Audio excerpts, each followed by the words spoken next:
கடந்த சில மாதங்களாகவே தூய்மை பணியாளர்களின் பிரச்சினையானது பூதாகரமான பிரச்சினையாக இருக்கும் நிலையில் அரசானது அவர்களின் பிரச்சினைகளுக்கு செவிசாய்க்காமலே இருந்து வருகிறது. இந்த நிலையில் சென்னையில் திமுக அரசால் பணி நீக்கம் செய்யப்பட்ட தூய்மை பணியாளர் ரவிக்குமார் வறுமை தாழாமல் தன் உயிரை மாய்த்துக் கொண்டுள்ள செய்தி பலரையும் அதிர்ச்சியில் ஆழ்த்தியுள்ளது. இந்த சம்பவத்தையொட்டி எதிர்க்கட்சித் தலைவரும் அதிமுகவின் ஒருங்கிணைப்பாளருமான எடப்பாடி பழனிசாமி திமுக கொடுத்த தேர்தல் வாக்குறுதியை நிறைவேற்ற கேட்டது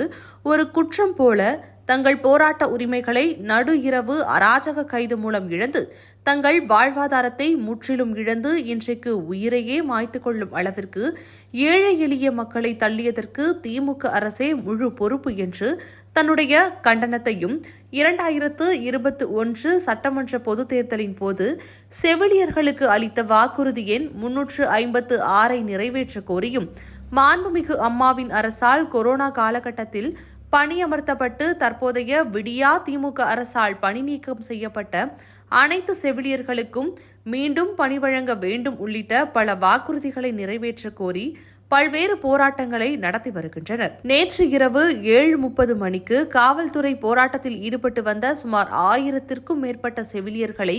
கைது செய்து அவர்களை பேருந்துகள் மூலமாக அழைத்து சென்று கிளாம்பாக்கம் பேருந்து நிலையத்தில் இறக்கிவிட்டனர். இறக்கிவிடப்பட்ட செவிலியர்கள் கிளாம்பாக்கம் பேருந்து நிலையத்திலேயே தங்களது கோரிக்கைகள் நிறைவேறாமல் கலைய மாட்டோம் என கூறி விடியா திமுக அரசுக்கு எதிரான கோஷங்களுடன் போராட்டத்தில் ஈடுபட்டதைத் தொடர்ந்து விடியா திமுக அரசின் காவல்துறை அவர்களை மீண்டும் கைது செய்து அருகிலுள்ள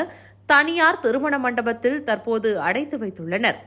இந்நிலையில் 2021 சட்டமன்ற தேர்தலின் போது அளித்த வாக்குறுதியை நிறைவேற்ற கோரி கடந்த 4.5 ஆண்டுகளாக போராட்டத்தில் ஈடுபட்டு வரும் செவிலியர்களை உடனடியாக விடுவிப்பதுடன் 2021 சட்டமன்ற பொதுத் தேர்தலின் போது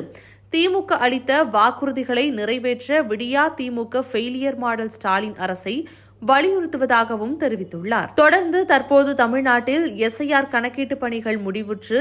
வரைவு வாக்காளர் பட்டியல் தேர்தல் ஆணையத்தால் வெளியிடப்பட்டுள்ள நிலையில் 90 லட்சத்திற்கும் மேற்பட்ட வாக்குகள் நீக்கப்பட்டுள்ளதாகவும் அவற்றில் பெரும்பாலான போலி வாக்குகள் நீக்கப்பட்டுள்ளதால் அஇஅதிமுக ஆரம்பம் முதலே எதற்கு இந்த எஸ்ஐஆர் தேவை என்று கூறிய காரணத்தை மெய்ப்பிக்கும் வகையில் உள்ளது. எந்த போலி வாக்குகளை வைத்து மக்களாட்சி விழுமியங்களை வளைத்து ஆட்சியை பிடிக்க திமுக நினைத்ததோ அந்த கனவு மண்ணோடு மண்ணாக போன ஆத்திரத்தில் பதற்றத்தில் பல்வேறு புலம்பல் நாடகங்களை அரங்கேற்ற தயாராகி வருகிறது என்றும் வரைவு வாக்காளர் பட்டியலில் தங்களின் பெயர் விடுவிக்கப்பட்டு இருந்தால் பதட்டப்பட வேண்டாம், புதிய வாக்காளராக தங்களை இணைத்துக் கொள்ள தேர்தல் ஆணையத்தின் படிவம் 6 நிரப்பி தேர்தல் ஆணையம் குறிப்பிட்டுள்ள அடையாள அட்டைகளுள் ஒன்றோடு சமர்ப்பித்தால் தங்களின் பெயர் நிச்சயமாக இணைக்கப்படும் என்றும் எடப்பாடி பழனிசாமி எக்ஸ் தளத்தில் பதிவு ஒன்றை பதிவு செய்துள்ளார்.